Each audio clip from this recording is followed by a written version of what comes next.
Hello, I wanted to share our home theater multi-use family room. We live in San Diego, California and have a little tiny rental condo. This is our main room here. We have little kids, as you can see, so we wanted to figure out a way to watch movies with high quality video and sound, as well as have a room that we can all live in. So we just have this room, our kitchen here, and our little back patio overlooking the ocean here in San Diego.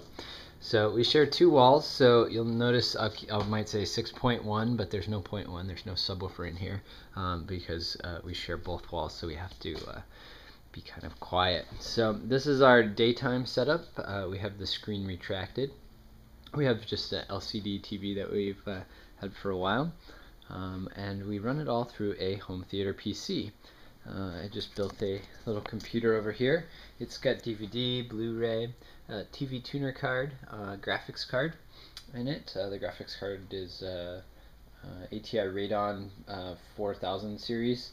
It's got a gig of RAM to deal with the Blu-rays. Great little setup.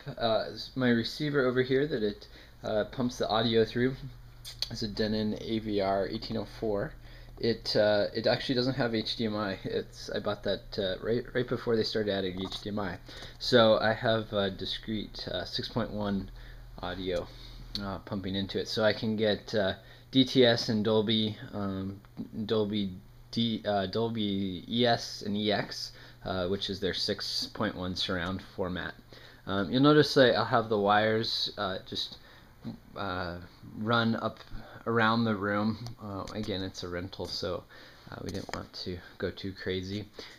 We also have our printer scanner, so we can use this TV and area as a game area for the kids, and we can also do our emails and Word documents or whatever. So in the front here we have our tower speakers and our center channel. They're the B&W speakers, CM series, so they sound really nice. And then in our back we have our surround our surround left, our surround back, and our surround right. We have a projector that we picked up. It's a it's ViewSonic Pro 8200. And it's a 1080p. I thought about the 3D projector, but I just couldn't find enough content, and the full-size screen 1080p is pretty amazing. I used a rather cheap but decent mount. It just has two screws, 1, 2. It goes into the ceiling, easy to patch when we leave. And then this speaker actually is a Sony speaker. It's not the B&W. It was just an experiment to see how the 6.1 surround sounded, and let me tell you, it sounds amazing. When your wife asks to make sure not to, in our next house, to keep the back 6.1, even 7.1 set up, you know it's good. So I just put some brackets here and mounted it to the ceiling, slightly angled down to the listening position, just because it's so high. I used some twist ties here just to stabilize the projector. It's this mount is very unstable, so, and in case one of the kids decides to take a ride on the projector. The back surround speakers, they're actually set up a touch further back than I'd like, but you got to do what you can with the space. They're at 110 degrees from the listening position. The recommendation is 90 to 110.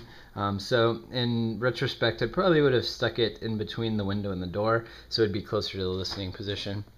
However, the speaker on the other side would not have had that luxury. So you can see we have a changing table and other things. So we figured, hey, we'll just put them up at the ceiling. But they sound really nice. So then the big piece is we wanted a screen, but we didn't want to look at a big white wall all day, because we watch our movies once the kids go to bed. So what we do is pull this screen down. Picked up this screen from Walmart.com, which was pretty surprising, for $40. You can probably see the imperfections, which is why it was $40. But hey, $40, and it works for our temporary solution. I just used drywall screws, hooks, and little zip ties for extenders to get it the right length. But $40 for a screen and a temporary living seems pretty darn good. You can see again the little ripples, the edges curl a touch. So you don't notice the ripples on the movies. This is because the light's coming in at an angle, but the curls you actually can a little. So I actually made the screen a touch smaller. This screen's a 14, or I'm sorry, a 4:3. But with the projector, I have it to doing widescreen, so you actually lose part of the top of the picture, the white. Again, at night, it's not a big deal, and then you get your full screen. The screen comes out to about an 80-inch screen. So from the viewing position, the THX recommendation size is maximum at 80 inches. So it's a good setup. So anyway, that is our theater setup. I want to show you the computer piece here. We run everything with the Logitech Harmony remote, so you can just click watch a movie. It will turn on everything through an IR over here, or watch a show for the girls, or play the computer, and they can do that for the kids. We have a wireless keyboard and mouse. I picked the blue laser instead of the red because it works great on multi-surfaces, your knee, the couch, wherever.